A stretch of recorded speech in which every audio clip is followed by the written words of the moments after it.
Ladies and gentlemen, good afternoon. We are here, or I'm here, to explain about the AKAP program. Natanong po kasi yata sa Senado, parang tila hindi ho nila alam what is AKAP. Uh, to tell you straight up, uh, ako po ang nag-coin ng idea na yon since I was with DSWD before. Kasi napansin ho natin when I was the Secretary of DSWD, lahat ho ng ayuda ng DSWD ay nakatuon po sa mga indigent, sa mga poorest of the poor, such as 4Ps, yung pong AICS, Assistance for Individual in Crisis, maging yung medical assistance po ng Department of Health, indigent pa rin ho. Pati yung tupad, indigent pa rin. Nakakalimutan po ng gobyerno na meron po tayong klase o grupo ng mga tao na in between. Hindi po sila indigent, hindi rin po sila mayaman. Ito po yung nakakaligtaan ng gobyerno, yung pong mga nagtatrabaho sa mga fast food, mga waiter, security guard, ito po yung mga 23,000 or less or 25,000 or less ang mga sinisweldo, wala pong natatanggap na ayuda. Kung inyo po matatandaan, nung nagkaroon po ng pandemic, inuna po yung mga indigent, inuna po yung solo parent, mga senior citizen, pero hindi po nahagip yung mga tao na ito na sinasabing middle class. Pero below middle class po sila. Kasi pag middle class, kagaya na ho natin yan, di ba? May mga magaganda sweldo. Sila po ay nasa 25 o 23,000 and below. Yun po yung target ng AKAP. Panahon ko pa po sa DSWD ito na pinipitch ko po sa Executive Department. Kaya nga, nung pumunta ho ako dito, na-pitch ko po ito kay Speaker Romualdez na sabi ko, Sir, kung especially last year nung budget deliberation, since sinasabi nga po ang announcement, 500 billion ang sa budget natin mapupunta sa ayuda, pero nakita ko ho na puro nakasentro po sa indigent. Wala po siya, hindi po siya nakasentro, wala po siya para doon sa mga kababayan natin na may mga trabaho, mga rider ng Grab, mga driver ng angkas.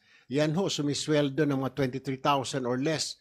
Mga CQ, mga waiter, dishwasher. Sila po yung walang ayuda. Yan po yung pinaka-primary purpose ng AKAP. Kaya po, ako po ay nag-coin ng idea na yan ng AKAP, yung ayuda para sa kapos ang kita program. Pero last year po, during the budget deliberation po, hearing, isiningit po yan, ipinasok po yung AKAP na yan.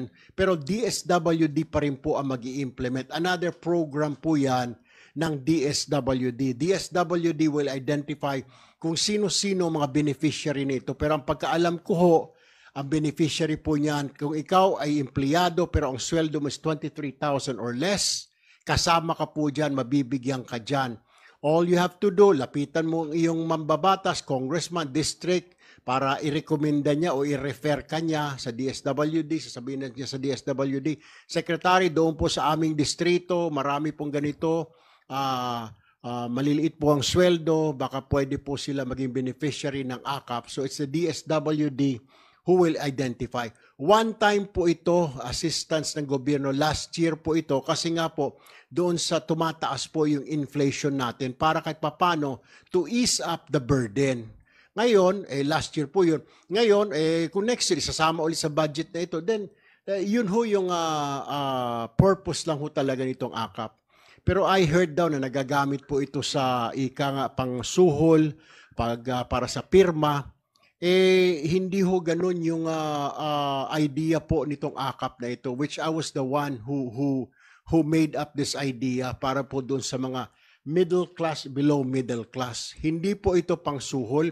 Ito po ay pantulong sa kanila para makaagapay sila sa mga matataas na presyo ng bilihin. Para po itong nung pandemic din ho na nagbigay ang gobyerno natin ng ayuda sa lahat ng kababayan natin, lahat ng sektor. Ito naman po yung mga napag-iiwanan ng mga kababayan natin na mga nasa 25 or 23,000 or less ang sweldo, pasok ho sila dyan. You're working at the call center, you're a security guard, driver ka ng Grab, nagtatrabaho ka sa McDonald's, Jollibee, kasama ka ho dyan sa AKAP program na yan ng pamahalaan. Pero ulitin ko po, hindi po ito Ang purpose po niyan ay hindi po ito pangsuhol para pumirma sa ika nga PI. Hindi po ito. Because I for one will object it dahil maganda po ang layunin nito. Hindi po ang layunin nito pangsuhol sa mga kababayan po natin. Yun lang po.